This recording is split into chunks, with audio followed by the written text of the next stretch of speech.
This episode is brought to you by Whitaker Garage Doors, your one-stop shop for all things garage doors, proudly based in Peekskill, New York.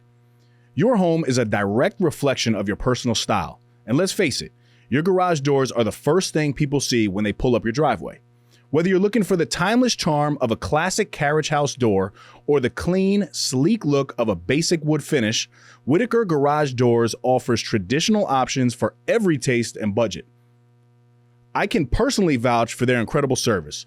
When I had my own garage doors done, I was blown away by their timeliness, professionalism, and overall respect for their clients. Jonathan, Cassara, and their entire team are top-notch, and they really go the extra mile to ensure you're happy with the final result. So if you're in the market for a new garage door or need some repairs, give them a call or find them on Instagram at Whitaker_doors. Don't forget to tell them you're a friend of Dave's over at the No Snooze podcast. Whitaker Doors. You won't regret it. Now, back to the epi. Adversity? Bring it. The struggle? I welcome it. Snooze on life? Never that. I am Dave Regina, and this is the No Snooze podcast. Come on.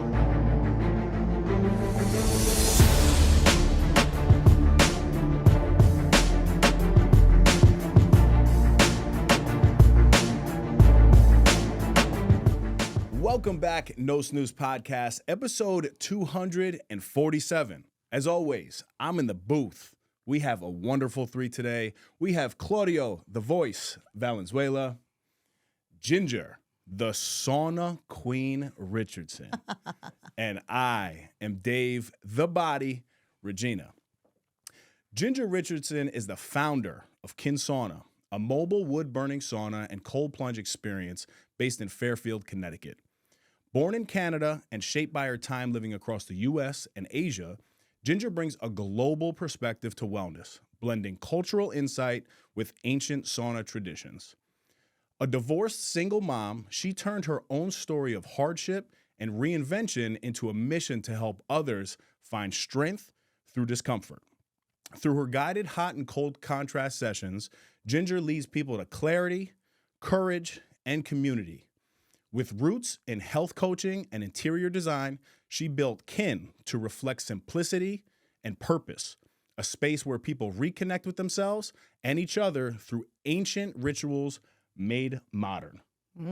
That sounds really good. Ginger, welcome to the podcast. Thank you so much. I'm so happy to be here. Thrilled to be here, actually. Listen, I think I'm still out of breath from the staircase coming up here, and now the coffee got me going, but it is a pleasure to have you here. Thank you again.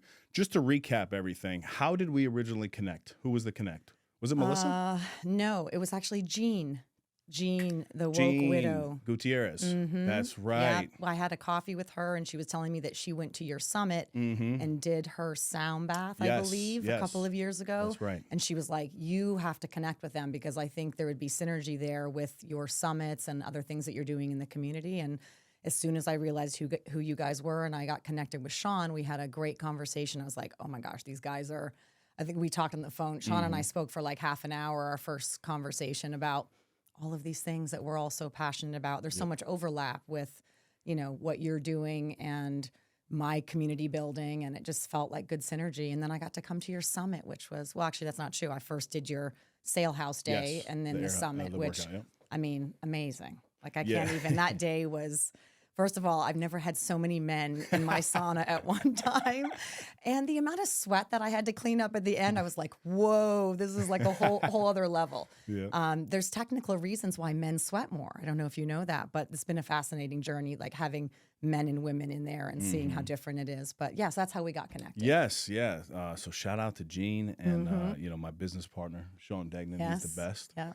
But yeah, bringing you on board was a great addition to specifically the summit. I mean, the workout was awesome anyway. Yeah. And having you there is great, but the summit was like a real like intimate experience, you know, with the sauna and the cold plunging. Yeah. And you run a tremendous operation. Thank you. I just want to say that, and I want to encourage everybody as you guys hear this story and you guys become familiar with what Ginger is doing. If you have private events or anything like that, her bringing this sauna is a one-of-a-kind experience. I mean, everything from the wood-burning smell, the ambiance, the oils that you're putting into the sauna to make it smell like that. The cold plunge is so clean. Just I can't say enough about it. So I just want to thank you. Oh my gosh. But it's amazing because I actually sauna every day myself. You were telling me that. But just being there, that 200 degrees felt a lot hotter than typically what I'm feeling. What temperature do you normally have yours at? It says it's at 190 to 200, Okay. but it's a 24-hour fitness. I don't know if it's, yeah. you know what I mean? Okay, yeah. I don't know if it's that.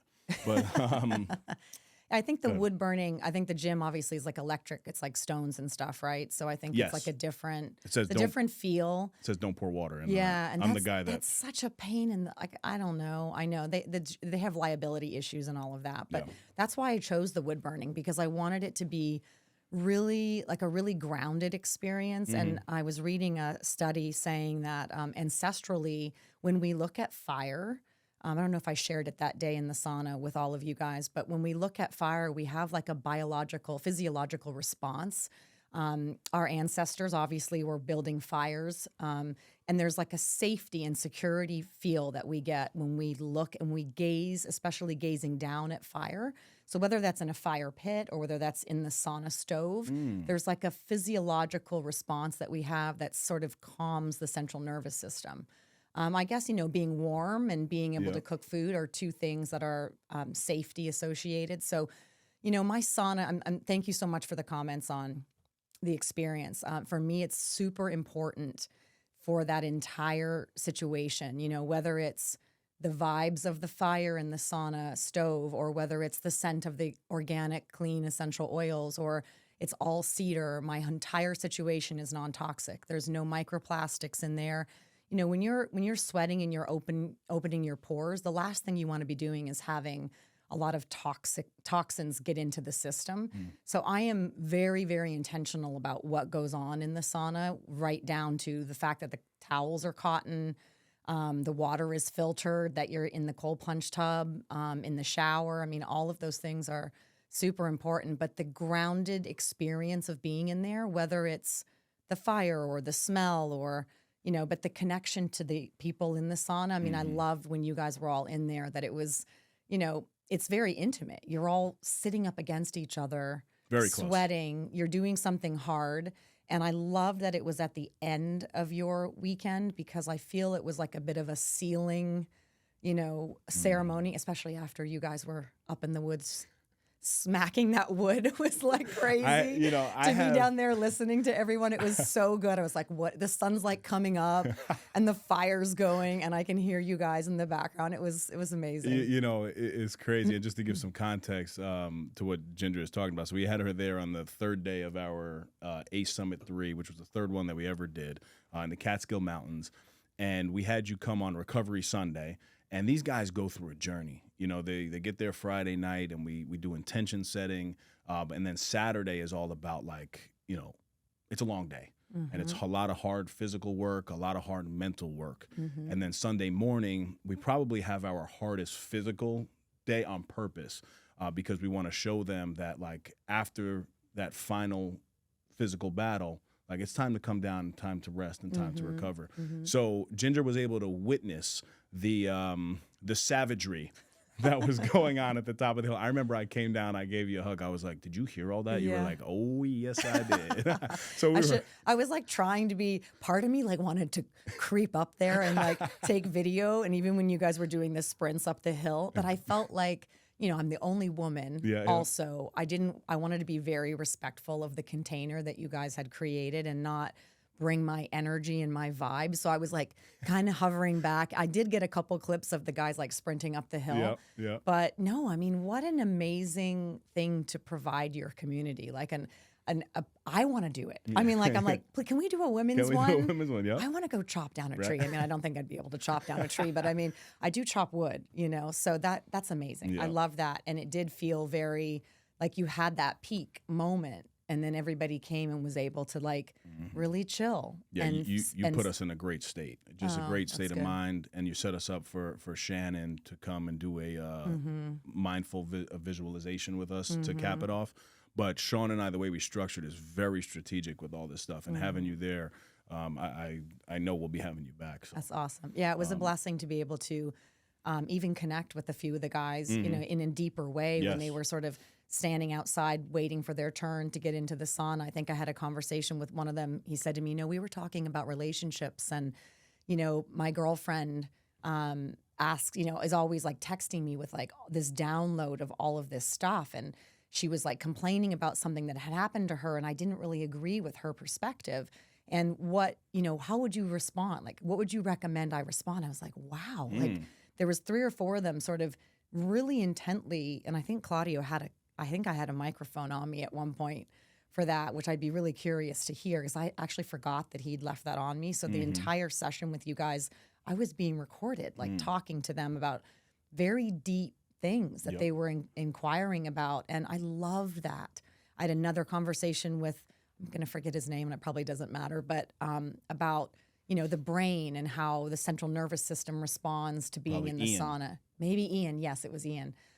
Talking about, we were talking about placentas at one point, like being vegan and how a vegan placenta looks. I mean, just the crazy conversations that I get to have with people that are, really plugged in, really self-aware, really wanting to learn from me, and I learn from them. And those sort of shared experiences are probably the best part of what I do. Like, yes, I have a modality around, doing something physiological for your body, but the connection piece, which is what it says in my bio, is what makes, when I leave, what makes me happy is the fact that I've been able to connect to people and learn from them, and they're so happy and they feel good and they express that. I mean, it's like the best thing ever. I mean, that was my goal, is to create a job for myself that I love and that I'm passionate about, and I get paid to do it.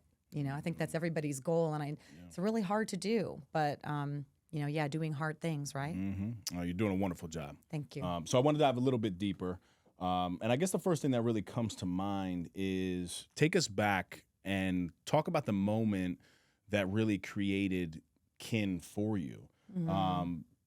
I guess what sparked the idea for this business? Yeah. Okay. So there's a couple of things. The first one, I've been a sauna goer for about 16 years, and I've been a health coach. So I was very aware of Wim Hof. He was not my vibe. I was just like, it's too extreme. The breathing piece? Just all of it. Yeah. Like, he's very male. His energy's very male. And I guess I would say that I'm a little more nature focused, a little more grounded, a little more zen. It's sort of my energy. But I also just didn't like the cold. So I was like, I am never doing that. I know I keep having all these people tell me how amazing it is for your body, but I was not interested. And a friend of mine 3 years ago this month came to me and said, I'm going to start cold plunging in the Long Island Sound with a few people. You got to come. And I was like, oh, fine. Like, the universe keeps pushing it to me. So I'll go. And I went. It was like October 15th or something. And I got out of that water after a minute. The water was probably like 56 degrees or something. It just has to be below 60 to have the benefits. I got out and I was like, why have I waited so long to do this? I felt incredible. But then I went home and I got in the sauna, because I have an infrared at home in my house. And then the next week we went back. I told everyone, like, this was amazing. I love the community aspect. I love being outside. But I went home and got in the sauna, and it felt amazing. And then I started to realize that there's this thing called contrast therapy that the Scandinavians do. And I think like week 3, I went back and said, I'm going to have a mobile sauna. I'm going to figure this out.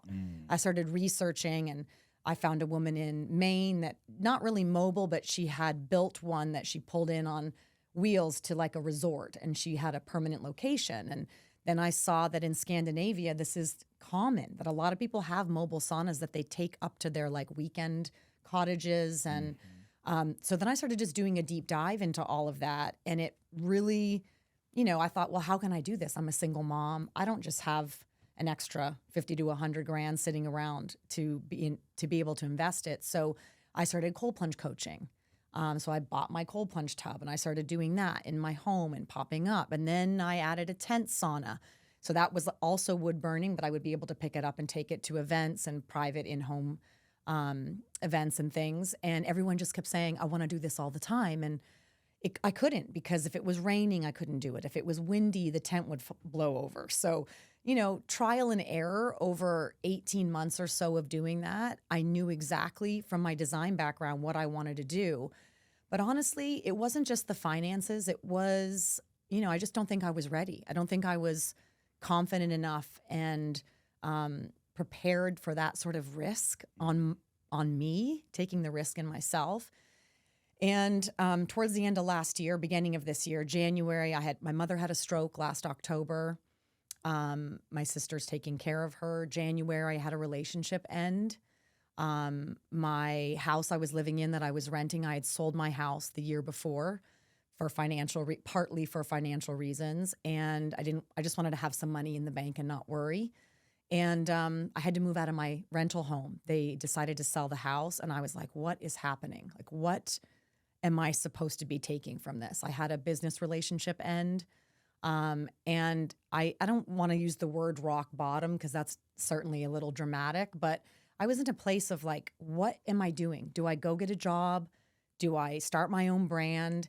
And I don't know, we had like the Lionsgate portal. It's kind of woo-woo, happened like last March around the same time. And it was all about renewal and digging deep within yourself. And I don't know what happened. I moved. There was boxes everywhere. I had this new house, which has ended up being amazing, that I was kind of stressed out about. But I just decided. I woke up one day and was like, I'm done. I'm done playing small. I'm done worrying about what other people need me to do. I just want to do this. And I designed the sauna. I went and found someone that was doing something similar, and we worked together to build exactly what I needed with my specifications. And I hired a branding company. And I just was like, I'm doing it. If I'm going to do it, I'm going to do it right. And that's what I've been doing. So that kicked off in May, designed the sauna in April. I took possession of the sauna in July, end of June, July this year. And so really it's been 4 months, not even 4 months. And it has been easily the most amazing experience. If this never works out, it has been incredible. The people I've met, the places I get to go, I get to be outside, like in the Catskills with you all. I get to be in nature, my favorite place to be. So that's it. And Kiin, I agonized for 3 years trying to think of a name. What would I call my company? And kin is a Celtic word for family, for community. So you're my next of kin, you're my kin. And I have a very good friend who's a marketing specialist, and he's like, what about 2 eyes? Because it's like 2 people inside of this safe space, inside of a container, like the K and the N are walls of the sauna. And I just was like, done. It took me 30 seconds to visualize it. And I was like, that's the best name ever. So I'm thrilled. That's the story. Trial and error, throwing spaghetti at the wall and something finally sticking. And I think as an entrepreneur, I'm sure you're going to relate, is that you just try things. I have a tallow face cream that I created, and, I'm revisiting that. And I was a health coach, and then I did the sauna and the cold plunge. And it's like, finally you see a path where people are like, I love what you do. When I'm with you, it's incredible. I want to experience this all the time. And it's like, oh, you go home and you think about that.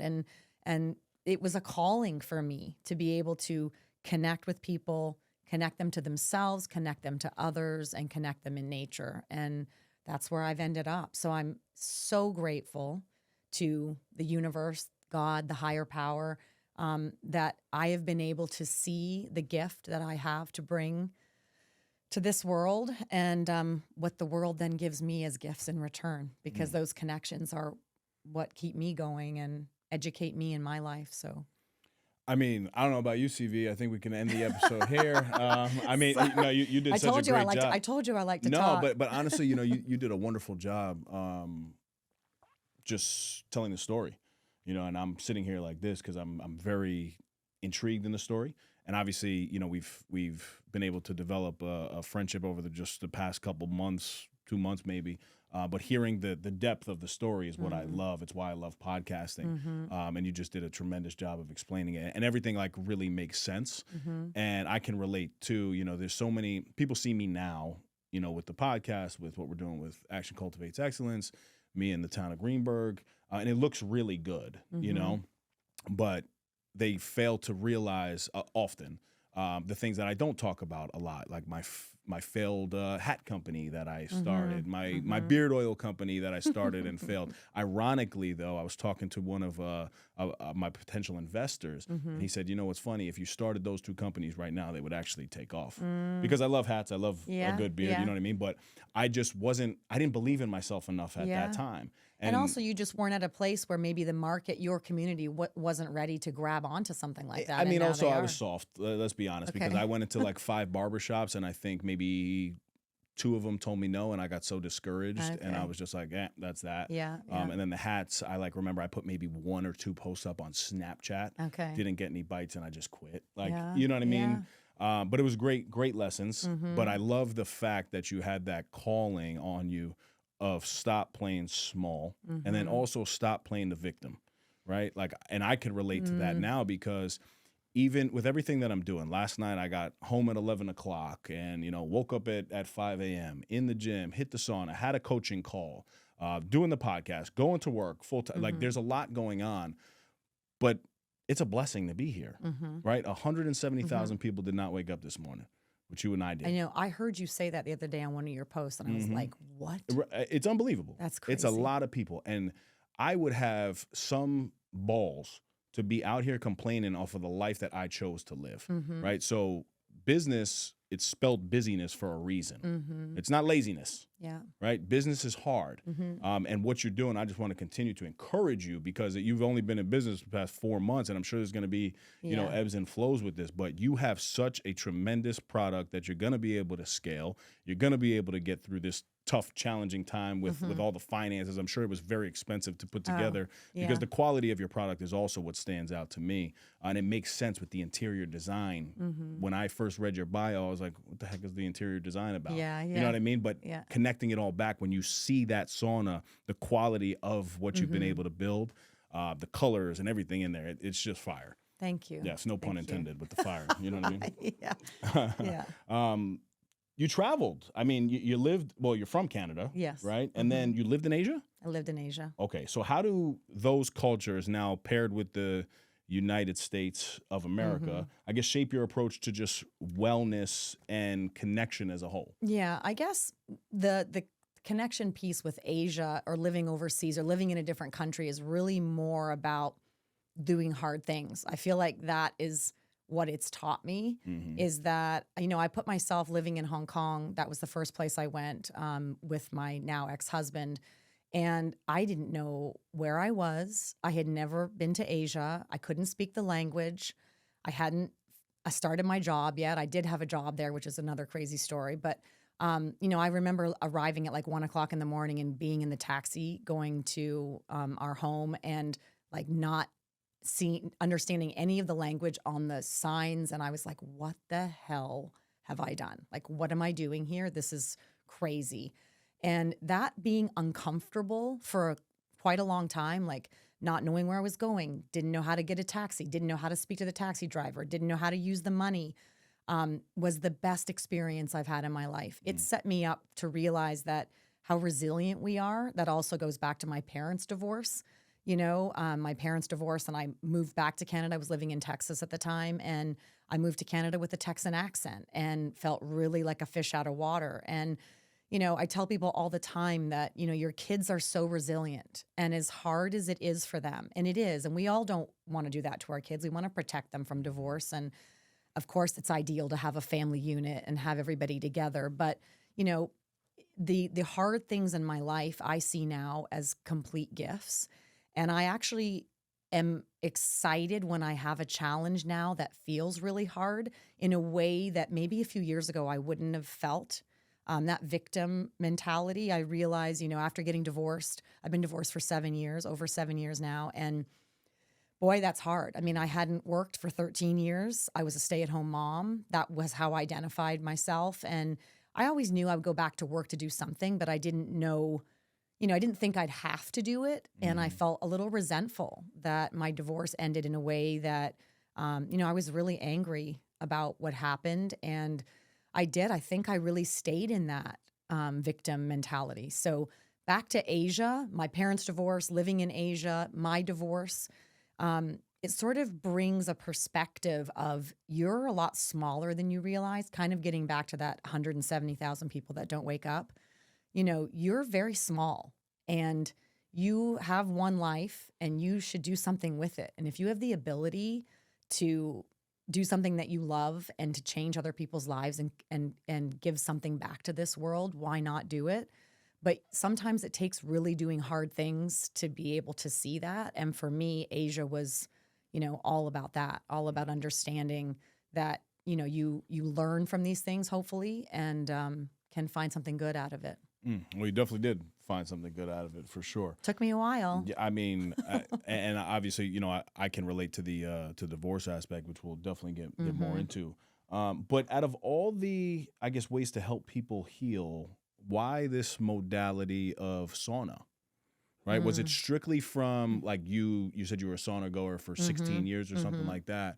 But then seeing, because Asia has, they have so many different like levels of healing too, right? Yeah. So why specifically the sauna? Was it strictly off of like, oh my God, I love it to do it myself? Like what was it? Well, I think it was just understanding, like when I said I started doing cold plunging and realizing the two of them together feel so amazing. Like for me personally, to be able to sauna, cold plunge and get, the endorphins and the adrenaline and the dopamine and, helping you focus. When you're in that cold plunge tub, you're not thinking about anything else but your body. I feel like it's the best meditation because you can't think about your grocery list or all the things that are going wrong in your life because you're really in that moment. And then being able to get in the sauna, the sauna feels good. So, the cold plunge tub does not feel good. So for me, sauna is the thing that people want to do. They associate the heat with something nice. So I think it's like the gateway, the entry point of like doing the hard thing, but it feels good, the hot part. So to me, that's the core. The sauna is the core of bringing, and also in the cold plunge tub, there's a couple guys that got in there together during your event, but that's not normal. Usually it's one person. Something about being in the sauna together as a community. So that for me, the sauna, you're getting the physiological benefits, you're getting the mental benefits, you're also connecting with community. So for me, that container is the star. That's the star of the show. Stay on that piece right there with the benefits of sauna, like, the longevity aspect, the healing with, I guess, soreness, and give us some facts. So we'll do a high level because I swear there's a separate podcast, as you know, just for sauna and or cold plunge and or contrast therapy. So sauna has so many amazing benefits. First of all, you're increasing your core temperature, which is going to kill off viruses and bacteria. You're going to sweat, which is going to get rid of toxins. So you're going to remove microplastics. You're going to remove heavy metals. Just day-to-day toxins are going to be excreted through the skin. You also are going to get heat shock proteins, which are different from cold shock proteins that you get in the cold plunge tub. So those proteins basically go in, very simplified description. You have cells. The cells get damaged in the body. They break down, they die, and the heat shock proteins and cold shock proteins go in and clean those cells up. So they can fix them and they can actually move out the dead cells. So that's where the longevity piece comes in, because the studies are showing 40% reduction in all-cause mortality for 2 saunas per week at 11 minutes between 170 and 205 degrees, reduce all-cause mortality by 40%. So things like cardiovascular issues, it's incredible. Heart disease, heart attacks, the big killers that we know about. So that alone, and then you have 50% reduction in Alzheimer's and dementia, which is, I feel like every time I turn around is like a massive epidemic in our parents' generations. I know you're younger than me, but my father has Alzheimer's. My mother has a little bit of dementia. She had a stroke. I just think we really need to get ahead of this situation. Our environment is incredibly toxic. Our air and our water, the body products we slather ourselves in all day. I can go down another rabbit hole where that's concerned. So, the sauna, has all of those benefits. And then you combine that with the cold plunge and it's even more. So 2 sauna sessions a week, 11 minutes between 170 and 200 degrees. Yeah. That's it? That's it. And that's 40% 40% reduction. of most things. And then even Yes. up to 50% on some of the big hitters like Alzheimer's The and mental dementia. health. Oh my God. I know. I mean, I know. I do it every day for at least 15 to 20 minutes. Yeah. So I thought it was more for some reason. I thought I read something like 4 sessions a week at 20 minutes. It's maybe. 2 to 3 times a week. That's is what they're amazing. saying. I mean, that's really good. That is not that hard to squeeze into your No, schedule, and and then why someone would want to do that. And I that's don't know. also why listen, I love infrared too. I have an infrared sauna. So there's always this like the pitting of the traditional sauna against the infrared. Yep. Like, I don't think it's necessary. I think they both have benefits. They both, infrared heats you from the inside out. The wood burning or electric sauna is going to heat you from the outside in. Okay. It's going to heat you faster. You're going to sweat more readily, so you don't have to spend as much time in the infrared. I can sit in there for 30 or 40 minutes. In the infrared. In the infrared. So it takes longer, but then some people will say, well, you're detoxing from the inside out. So there's different... I don't think that they have to be one or the other. I think there's different reasons for each of them. My infrared has red light panels in front, which I love because I get that extra boost in there too. And then never mind just like being a little, being vain about your looks. The sauna, I mean, you're sweating. I mean, it's great for your skin. I mean, when you leave, I don't know if you feel like you get everything out. Your skin feels like baby smooth. I mean, there's something to say about that. That's the only amazing. thing I'll disagree with, I have a problem getting out of the sauna and stopping my sweat. I get into a cold shower, right, and I do it for like 2-3 minutes. So I literally interesting. stop timing it because I just do what I got to do and get out. But then I'm right into my work clothes, and I cannot stop sweating. You're the second person to say that, second man to tell me this. So I read something the other day, which I did not understand. I've been seeing why do men get in the sauna and sweat so much more quickly than the women do? Well, I do it after workout too. So well, that's true. that So could you've add already something. kicked it Yeah, up. yeah. You're already burning. But I found out that women vasodilate. So basically their veins open up more quickly than men do. So the reason we don't sweat as quickly is because our body adapts more quickly to the heat. So our internal cooling system kicks on, and therefore we don't sweat. Men do not. So your vasodilation comes after you sweat. So you start to sweat because the body's like, what the hell? I'm so hot. I can't cool myself down. So you immediately start to sweat. Okay. So that's why men just Yeah, like, it's I can't stop. People get in the sauna and I'm like, okay, I'm going to give you 2 towels because Right. it's literally like puddles underneath them. Whereas women can be in there for 20 minutes and they barely break a sweat. And there is something to say about detox pathways too. Like people that don't sweat. I do have a few male clients that don't sweat very readily. And because now I know this about the vasodilation, I do worry about their detox pathways not being open. Okay. So there's things that you can do for that. So, more sauna, you train your body to sweat. Dry brushing before you get in the sauna. If you think about it, your pores get blocked with dead skin cells, so you move that, and that can help sweating as well. Exercise, obviously, is a way to sweat. Drinking a lot of water, urinating. You've got to make sure that you're getting all of those pathways open because if you're not detoxing, all of these toxins that we're talking about in our environment are staying in the body.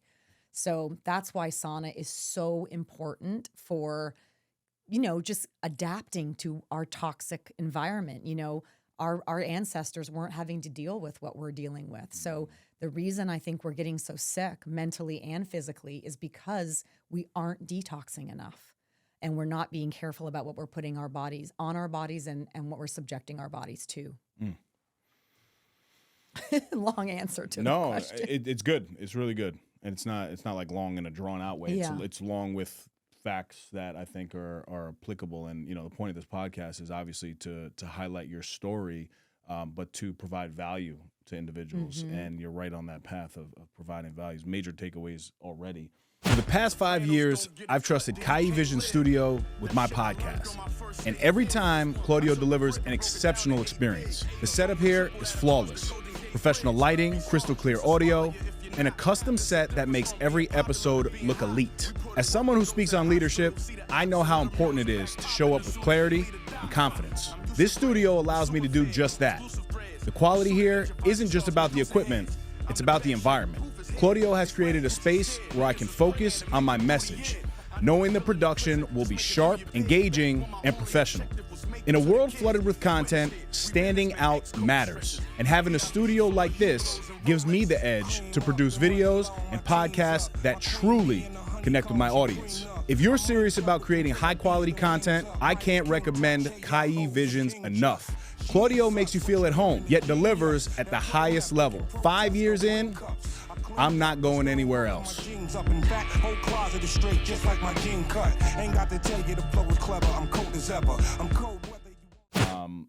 So you spoke about being a divorced single mom now. What was the hardest part of, I guess, rebuilding your life and identity? So I know you spoke about the transition from, being a stay-at-home mom to obviously now a working mom, but divorce is hard, heartbreak is hard, relationships ending is just hard in general. When you add kids into the mix, it's even harder. For me, my toughest transition with everything was, for the first 2 years of my daughter's life, I was with her mother. And then we, separated, divorced. And I was always a very present father. However, I realized quickly that although I was waking up with her in the middle of the night, I was spending as much time as possible. The heavy lifting for my daughter was really on my ex-wife, right? Like the bathing, brushing her hair, cleaning her private parts, all of that stuff. So then when I have 50-50 custody of my daughter and my ex-wife and I have a very, healthy co-parenting relationship, which I'm very grateful for. That was the hardest thing, was learning how to really take care of a 2-year-old baby girl while I'm trying to manage all of the business side of things. And it's still challenging to this day. Now I'm in a very healthy relationship. Katie. She lives with us, so it's a blessing. But that whole transition of divorce and just heartbreak in general is very hard. Oh my gosh, there's so many layers. I don't know. I feel like we need to go and have a coffee and talk about it. Reasons why divorces end, like your marriages end. The divorce reasons are hard as well. My relationship was it was great in the beginning, and then there was a lot of infidelity, not on my part. That was, the sole reason, I think, for a lot of the insecurities that I still to this day deal with. Kind of like you touching about, businesses failing and things. Like, everybody has their stuff. No one's perfect. It's a journey. So getting over the pain and hurt of the person that you love the most, that you have decided to marry, that is supposed to be taking care of you, has hurt you. I deal with that every day. Thank goodness for therapy. So I will say that. Financially, so different from you, I was the stay-at-home mom. So taking care of the kid was easy for me. No brainer. That wasn't hard. Stepping out and all of a sudden having to be like, how do I make money? What am I going to do when my alimony and child support ends? How do I pay the bills? How do I have a budget? That is definitely not my strong suit. I'm still learning about, now running a business, having a budget. Hard, so hard. So for me, it was probably the confidence to just feel not insecure in how I move in the world. Dating again and what that looks like, trying to think about moving on and not being scared of being alone. I think the greatest gift my divorce has given me, besides, figuring out that I can take care of myself. I think as a woman, we rely on men, and that's a normal thing to do. I love that. I want to rely on a man. I want a very strong, which is why what you guys are doing resonates for me so deeply, because I want a masculine, strong man. I have to be very masculine in my life because I have no choice. I'm a single mom. I have to earn money. That means I have to be strong. I have to go out there and take over and make decisions and push. And I want to be in my feminine so desperately. But I also want to be respected, and I also wanted to be, to be treated well. So that's really, really difficult. And the insecurities around being alone and not having someone as your partner or your caregiver was really, really hard for me. But it was a gift because I met someone right after my divorce, not intentionally, wasn't looking for it. It happened. We dated for 18 months. COVID hit, and that relationship ended. Was a very, very tough time being alone during COVID. But I bought my home in that time. That was enabled me to sell it and start my business. I took intentional time to be alone and really just focus on myself and my healing and stop distracting. I think this world of distractions, whether it's dating apps, alcohol, drugs, you name it, we can find distractions for everything. And I intentionally took a year to not date and just be celibate. I didn't have sex. I didn't date. I didn't go on dating apps. I bought a home. I renovated a home. I focused on my healing, myself, my kid. The greatest gift, because now I see that I am actually a whole person and that we all have things to work on. So nobody's perfect. Relationship brings healing to you because there's a mirror that comes in and you get to see that and really understand, your insecurities and what maybe you're not good at doing. Maybe you're not good at communication. So it's been a gift that I know that I am okay on my own. I love my life. My community means everything to me. My business community, but my friendships, I don't know what I would have done. I don't have any family locally. My family live in other parts of the country. And without my community, which is, my closest friends, I don't know how I would have gotten through the last 7 years. But I realize how resilient I am and how strong I am. And I know that there's a person out there for me that is going to meet me and be interested in growth and doing the hard things in relationship and committing in that way so that we can both thrive as a unit. And I'm incredibly excited about that. But I'm so excited about my life right now as a single mom and a business owner. I feel so expansive. I think that's the word that comes to mind.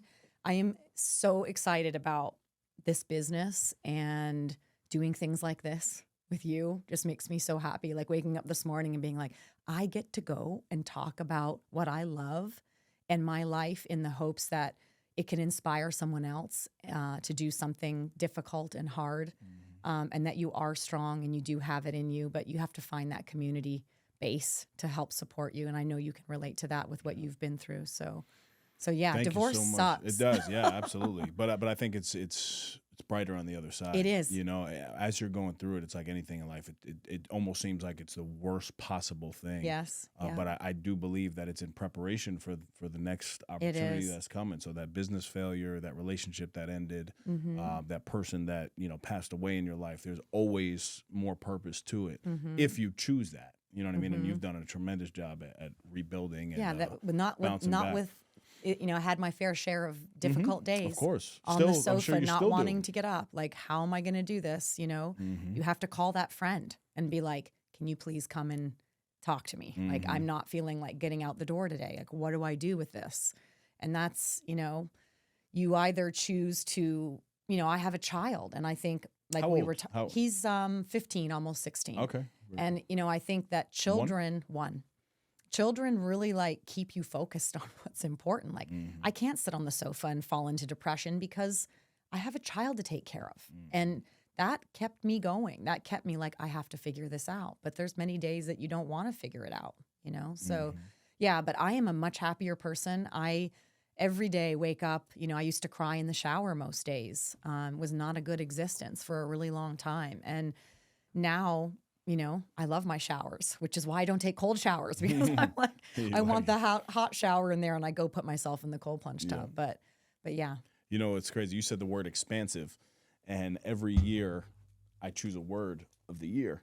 It's just a one quick hitter that I can focus on for the year, and my word was expand. No, really? Yeah, for gosh, 2025. wow. Okay. And that's Look at ironic that. because it's a word that I actually look at every day because I have like a mission statement, and for 2025 it's to expand my impact as a man of faith, father, businessman, partner. But the word expand is in capital, so I see it every day. It's attached to my quit drinking app. Okay. When I stopped drinking about 2 years ago. So Okay. I look at it every day. But when you said expansive, you also said like, I think that's the word. And I was like, oh, okay. Okay. A lot of alignment Yeah. there. I mean, I just think oh my gosh, how lucky are we that we've been able to align with our purpose, our gifts, and can feel that word really deeply. Yeah. Like that sense of expansion and being able to do things like this. It's just, I feel elated. I agree 100%. And it's so funny you say that word, elated. You'll laugh at this. My one of my good friends said something like, I'm elated. I'm so elated for you. And I was like, what the heck is that word? And he said, it means happy. So I actually like videoed myself talking to another person and said, I'm so elated to see you. And I sent them the video. But I just went through that with him. So that's funny. What I just wanted to ask you, I guess take me at the lowest moment, though, because there's a lot of people. Oh, that's where I was going. A lot of people, they just struggle to see the other side of things, right? They're in that low moment. And I am now finding, because of what you, and this is, okay, it's all coming back now. What you're saying resonates so deeply with me because you're so passionate about what you do. And I know way too many people that are going to jobs and not really enjoying it. Now, I get it. We have families. You have to provide. You have to do these things. But it wasn't until I started this podcast, I started Action Cultivates Excellence, with Sean, to where like I really started to feel this passion coming in. And it really opened up a new door for me of understanding that, listen, I love my full-time job, right? It pays my bills. It sets me up for the future success. And I love the community that I'm in for sure. But like my real passion is this type of stuff. And I don't know how to encourage people in those low moments to step out and do the thing that you love. Because so many people will say, well, I have my bills, I have my family, this, that. And maybe it is something of like, look, if you like to sauna, like maybe you start a little side hustle with a sauna tent. Like it started at that level for you. So I'm just curious, what would you tell somebody who's in that low moment? I mean, it's funny. I don't know if you ever listened to Gary Vee at all. I love him. He's so like, he's just such a straight talker. And it really is like, he talks a lot about side hustles, a lot about like, I think I said at the beginning of the interview, like throwing spaghetti at the wall, is just, doing something on the side. I mean, when I was an interior designer living in Asia, I would go home and all I would do is talk about health and wellness. I already knew that I wanted to be a health coach. I identified the school. The school was in person at the time. Now it's an online platform. But I would go home and talk with my friends about what I was eating and what skincare I was using. And I would come back to the US and I would go to Whole Foods and I'd fill up my suitcase full of supplements and all these great, foods and come back and be like, look, guys, I got this and I got that and I found this great company and this is why I love them. And so I was already doing it as a passion without even really realizing that I was doing it. I was coaching people. I was sharing what I was doing. So I think maybe once you identify that, trying to do something small, get involved in something in your free time. I mean, we all have free time and it's just about making the choice. I read something the other day, I think I posted on Instagram on my stories about doing hard things, but about discipline and about how discipline is really hard.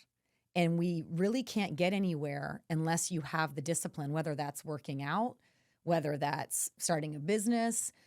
There's many mornings. I have two, I'm going to be doing residencies at these 2 locations coming very soon. Very cool. And I have to be there at 5:30 in the morning. Like, do you think I want to get up in the middle of it? I have to be there at 5:30. That means I have to wake up probably at 4:30. That means the sauna trailer and everything is packed the day before. My everything's hooked up so that I'm not out there in the dark hooking the trailer up to my truck. I've had to learn how to drive a trailer. You do it great. But getting up in the morning and in the middle of the night, in the dark, in the cold, getting dressed. My son, I've told him, like, Wednesday mornings, you're going to have to get yourself up for school now and get yourself to school. Like, that's a big shift. I've always been there with him. I've always done breakfast. I've always, like, even if he doesn't eat in the mornings, I'm there to wake him up. I'm there to hang out with him before he goes to school, even if it's 20 or 30 minutes. That's hard. I don't want to do that, but you do it. And I tell myself, I coach myself. It's like, this sucks. Do I really want to agree to these 2 residencies where I have to be there at 5:30 in the morning to set up for a 7:30 a.m. start to heat that sauna in the middle of winter? I'm thinking about, and then I'm like, yes, Ginger, you're going to go and you're going to get all the right clothing. You're going to make sure that your hat's warm enough, that you've got the right coat, the right boots. Luckily I get to step inside the sauna here and there and warm up. But I'm thinking about those things. And yes, you are going to do it. And it's going to be really hard. But that is what is going to get you to the next level, is because you're going to choose to have that discipline, to be consistent, to show up, to show people that that's how much you care about this, that that's how much you want this to succeed, that you want to share that with their community. So I guess, yeah, I mean, discipline, identifying what you love to do, trying it on the side as a side hustle, or just doing it in your free time, making that something that you're doing, even if it's something social. And then having the discipline to stick with it, because you do see the results. If you have that discipline and you start seeing the results, you're like, holy shit, like I'm being consistent and now I'm getting rewarded. There's nothing better in the world than sticking with that. It's so funny. You answered my next question, which is, you help people face extremes when it comes to like, hot and cold, comfort, discomfort, the things you were talking about. And what parallels do you see between that and real life? And you just literally spoke about all of that, which is amazing. It's great. So in your sessions now, you're guiding through, what you call comfort in the sauna, discomfort in the cold plunge. What have you learned, I guess, as a deep question, about the human spirit, like watching others go through that process of like that high of like when you walk into the sauna, you're like, but then like maybe the fear of some that must come over them when they're stepping into the cold plunge for the first time. Oh my gosh, it's the best part. When people are like, they show up. I have home sessions on Mondays, and 2 people came on Monday and were like, oh, I'm really like scared about the cold plunge. And I sort of laugh when I talk to them now. It's like, I know it is scary. It's like it's a physiological response. Your body is scared. Your body doesn't want to be in cold water because it thinks that you're in danger. So that's what the stress up to stress down ideology is that you are stressing your body in both of these modalities, but then you get out and you're safe and your body has kicked in all of that immune response. So that's why you benefit from it. That's why it helps with inflammation. That's why it helps with longevity, is because you are creating that immune response. But yes, physiologically, it's scary. Mentally, it's scary. How long can I stay in the sauna? Am I going to be embarrassed if I have to get out? Am I going to have the gas reflex when I get in the water and I look funny? Or I'm not as good as someone else. So we talk about all of that. We talk about going inward. We talk about closing your eyes and not worrying about what else is going on around you. But it is amazing to see when people, and I always start with sauna because I just feel like that's the easier barrier to entry. You get in there and you're like, oh, this feels amazing. And I love it. I feel really good. And then it gets a little hard, like at around minute 8, and you got to stick through it. And I say to people, as long as you don't feel nauseated or you're going to pass out, like just, give yourself another 30 seconds, 60 seconds kind of thing. But then they get out and they're like, okay, I'm ready. I'm hot. I'm ready to get in that cold plunge tub. Then they get in there. And I think the biggest benefit as a coach when you're with those people is coaching them, holding space for them to do something really hard. And you're locking in on their eyes, coaching them through breath work, how to breathe when you're to signal your central nervous system to be calm. And then they do that and they get out and they're shivering or they couldn't catch their breath, or whatever, but they get out. I have not had it happen. It's not true. One person in all these years got out and was like, I can't do that. And that was horrible. But generally 99.9% of the time they get out and they're like, oh my gosh, I feel amazing. I can't believe I did that. It was way easier than I thought it was going to be. And the transition of them seeing that they can do something hard, that they can put themselves into something physically hard and get out of that and feel good about it there's nothing like it. I mean, and they leave every time, oh my God, this was the best thing I ever did. I can't wait to do it again. I was really scared. I was really nervous. I got this benefit and that benefit, and I met these cool people, and I took time for myself and got out of my comfort zone. And now I feel so focused. And then they come a second time and they say, Ginger, my day after I left was so much better. I was more focused. I was more present. I was calm. And the cold plunge makes you feel up, but also calm. Like it calms your central nervous system, even though you're getting really worked up when you get in there. I was going to say, it's probably, you get a lot of anxiety. You when absolutely you start, do. And then through your breath and teaching yourself, it's really amazing. So I guess that's what I see. Yeah. No, it's awesome. There was a gentleman that came to the summit that pulled us aside. So right when we got to the summit, we did it the first time ever at this summit. We did a meet and greet, and then boom, right into the cold plunge. Like first thing, it's kind of like your initiation into the weekend type thing. And this one gentleman kind of pulled me aside saying like, my central nervous system is going to freak out, this, that, the third. But at a very base level, right? Like you were speaking from a scientific level. I'm going to speak at a very base level here. I said, if you can't even intentionally put yourself through this 1 minute of discomfort, why do you deserve to be here? Like, why would you sign up for something like this if you can't even force yourself there? And I think a lot of people would benefit from just turning that shower cold. Yeah, no, definitely. And just finding ways to build that level of discipline in your life. What would you tell the individual, and maybe there's one of them in this room right here, I don't know, that has never cold plunged in their entire life, but claims and wants to build, and I'm messing with CV, but somebody who wants to build business, somebody who wants to have really good relationships, but has never taken a cold plunge of life like Sean Degnan talks about. Gosh, that's a really good question. I don't know. I think small steps, going back to like that sort of small step like you're talking about, like I do know that, there are individuals that have an incredible amount of trauma, and they could have an absolutely physiological response to that cold plunge tub that could be triggering for them. So we do have to like provide a safe space for that to be discussed. But I do think small things like turning the cold shower on and just giving it a try and seeing where that goes.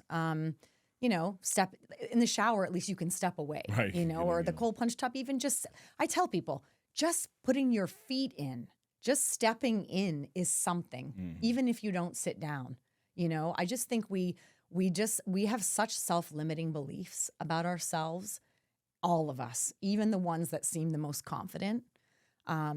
It's a daily battle for me. Like, why do I deserve to be here? Why do I deserve to have this success? Why is someone asking me to be on a podcast? Like, I know the reasons, but you still are like, oh my gosh, am I good enough to be doing this? Am I going to live up to it? I mean, it is really amazing how we get in our own way. And it is a constant challenge to have those. And that's where I think tools, like for me, the tools in my life, which I talk about a lot, which is community, which is modalities like cold plunging, exercise, nature, sauna, working out, are so important to identify what your tools are so that you can lean on those when you are in difficult times. And like, what can I call in today? Like I often, if I'm having a bad start to my day, my son's is having a tough time, we're dealing with something emotional, I get myself outside, whether that's just standing outside, don't take my phone with me, put myself out there, or go for a walk or ground, like literally take my socks and shoes off and stand in the grass. You have to identify your tools. So I guess I would just say, figure out what your tools are and just try things in smaller doses. Like you don't have to go all in. You don't have to even come and sign up for a contrast therapy session. Just start with your shower like you're talking about. Oh, I love it. Talk about leadership a little bit, right? So you've been able to now build this brand, and leadership is just very universal for life, right? Whether you're a mother, a father, cat owner, a dog owner, like you're a leader of your life in some capacity. But what have you specifically learned about leadership as a woman building something from scratch? Okay. I love thinking about myself as a leader. I really do. It fills my cup so much when I have women reach out to me. I had a woman /friend, don't know her all that well, but she messaged me yesterday and said, I posted about her business. And because she had texted me and said like, hey, this is what I'm doing. I'm offering for this season. You know, if you feel free to share. So then I shared on Instagram. And I think she was kind of shocked that I put it on my Instagram account. And she came back just like, oh my gosh, like I wasn't expecting you to do that. I don't know if I'm ready. I don't know if I'm, you know, like I'm kind of in pilot mode. That's what she said. And I thought to myself, this is so interesting that she used that word pilot mode or that phrase pilot mode, because she had just texted me her menu for what she's offering for the holiday season. So I ran with it. I love her. I think what she's doing is amazing. And it freaked her out. She got a little bit like, whoa, Ginger's now said this and people are going to sort of hold me accountable. And she came back to me and said, that was her knee-jerk response, was to say, I'm not ready. But then the second response was, I am so overwhelmed with gratitude for you sharing about my brand. I always promote other people. She's she lifts people up everywhere she goes. And she said, I feel like I don't really get much back. I feel like a lot of people just take, and I support them, but they don't really support me. And I thought, and she said, Ginger, and she used the term, I'm almost on my knees in gratitude. And, you know, I'm so feeling so emotionally overwhelmed with what you've done for me. Whoa. Like, if anything, in that moment, I was just genuinely sharing a business that I see has great potential, a person who I love. And that moment, seeing how much we can give back as a leader, whether you take that as I was being a leader and pushing her and building up her business and her brand and what she's doing. But whoa, I mean, the sense of community that comes from that. So seeing your influence in community and your influence in how to help others, to me, that's a leader. Helping others is being a leader. And my business is completely built on how I help others. And that's, again, like I just keep coming back to that word blessed and having a gift. Like this has been a gift for me to be able to, and I'm thrilled to think about my platform getting bigger. I see my Instagram, account building, and all I get excited about is the more people I'm going to be able to reach and the more people I'm going to be able to help. And, there's nothing better than that. I don't think so. I agree. Did I answer your question? Yeah, absolutely. There's no better feeling than impacting people by doing just what you're doing. You know what I mean? A life of service. I personally feel a life without service is very empty for me. I love pouring into other people and building other people up. And, even at like the Ace dinner last night, we had 40 guys, and just the stories that you hear about individuals. And this one guy, he kind of opened up and was like, I've never done anything like this before. And he's 50 years old. And he was like, even my wife, they're divorced now, but she didn't even know what he liked. And he's like, I like Legos and I like collecting coins. And he has a drinking problem. And we said, where do you drink? And he said, well, I actually take the train into Queens and I buy homeless guys meals and I buy them beers and I sit and I drink with them because he's so lonely. You know what I mean? And it's heartbreaking. you know what I mean? Like that. And I don't know if I explained it in a way that made anybody who's listening to it actually feel the depth of that. But all of us in that group, and there was about 8 of us in that specific group, I mean, we just literally like put our hand on him and was like, you're a part of this community now, and us doing that, he then went into this mode of, he had his eyes glossed over and he was just so grateful. And that was a moment that I sat back and I was like, wow, like we didn't even really do anything. We were just there for him just to talk. And he's never told anybody. How embarrassed is he that he's going and he's buying homeless people. So he's doing this act of service for people, but he has a drinking problem. And that's where he feels most comfortable, with strangers who are homeless.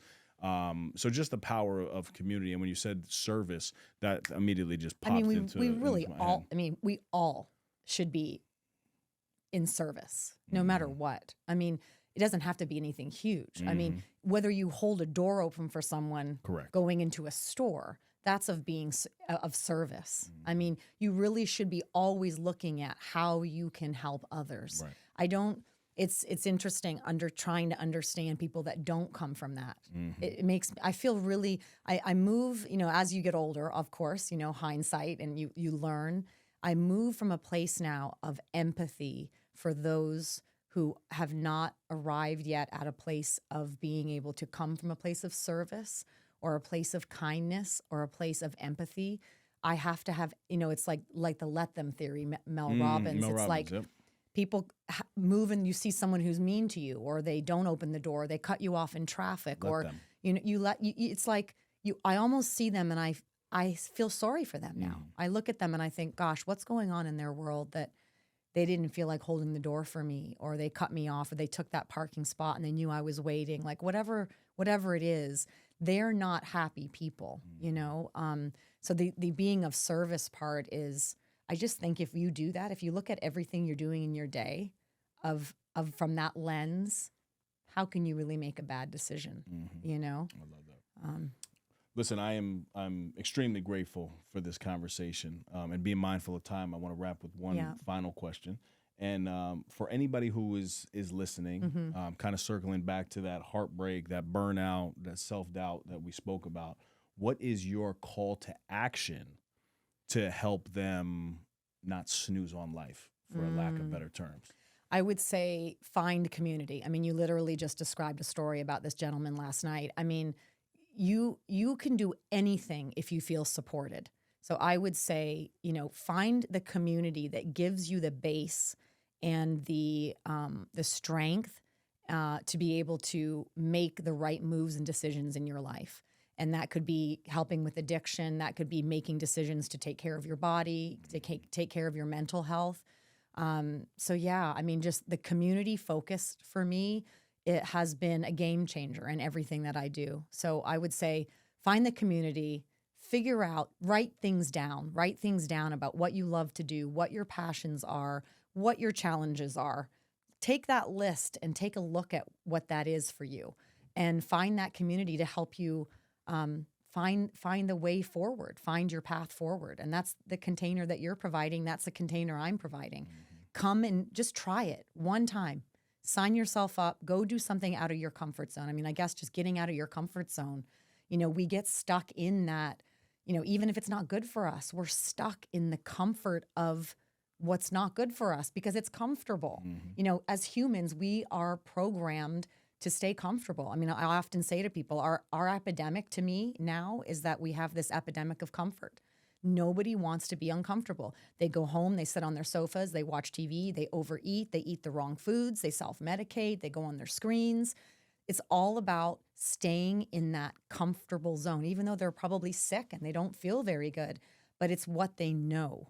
So just trying to make that shift of, doing something to get you out of your comfort zone will open up so many avenues for you. You'll get a little inspiration. You'll see that light at the end of the tunnel, and maybe that'll take you down a different path that's going to bring you more happiness and more calmness. And, my goal is, I love being happy, but to have a calm central nervous system all day long is the goal. Wake up without anxiety, go to sleep without anxiety, feel grounded, feel safe. I think that's really should be our goal as humans now. It's not, how much money do I have and all of that. It's like, do I go to sleep? Can I take care of myself? Do I feel safe? And that's all about the central nervous system. And that comes from community. It comes from movement. It comes from doing things for our body physiologically that benefit us, and for our brain health. So that's it. Simple but fire. Simple but fire. I love it. Let everybody know where they can find you and connect with you, please. At Instagram at Kiin Sauna, kiinsauna.com. My email is ginger@kiinsauna.com. Yes, reach out on Instagram, send me a DM, send me an email. Can't wait to meet your community. Come get in the sauna, cold plunge with us. We have a beautiful community that we're building outside in nature that can do hard things, but all together. So can't wait to see everyone. Listen, I said it a couple times, but I just want to say again, thank you. Thank you for, Thank you, Dave. Yes, thank you for sharing your story with us. Vulnerability at times is looked at as a weakness, right? We try to bridge the gap between masculinity and vulnerability, and you were just so vulnerable and open with us. So I don't take that conversation lightly. I want to continue to build alongside with you. I want to continue to do some really dope events together. Yeah, I'm excited. And I also want to encourage everybody to check everything that Ginger is doing through Kiin Sauna. I'm telling you guys, it is the best addition to any private event that you're hosting, right? Like I'm thinking about birthday parties. I mean, I'm thinking about wellness retreats. Like I'm thinking about all the things, even in business, right? Like some leadership Corporate. initiatives, corporate. It's just a really, really dope setup. And the person behind the brand is even better. So I really just want to encourage everybody to go check out everything that you're I'm so doing. grateful to be part of your mission and part of what you're doing. And just really excited about all of the potential and all the people we're going to be able to help. Yep. Let's do it. All right. Guys, as always, I just want to say thank you to you, the listener. This show continues to grow. It was a top 10% podcast on Spotify last year. CV, I think we're cracking the top 5% this year, my brother. This was episode 247. Is that accurate? Guys, and I also just want to say thank you for purchasing a copy of my new book, 30 Lessons to Lead. It is... it's really my life's work put into one document for you guys, from breakdowns to breakthroughs, and giving you guys tangible tools and takeaways. So without further ado, thank you guys so much. And as always, stop snoozing. Get up and get after it. And go get in that sauna, baby. Go get hot in that sauna. Exactly. Thank you guys for tuning in. That's another epi in the books. You can follow us on Instagram at No Snooze Podcast and leave us a 5-star review wherever you listen to us. Subscribe to our YouTube channel, No Snooze. Shop the latest merch at nosnoozeshop.com. Come on.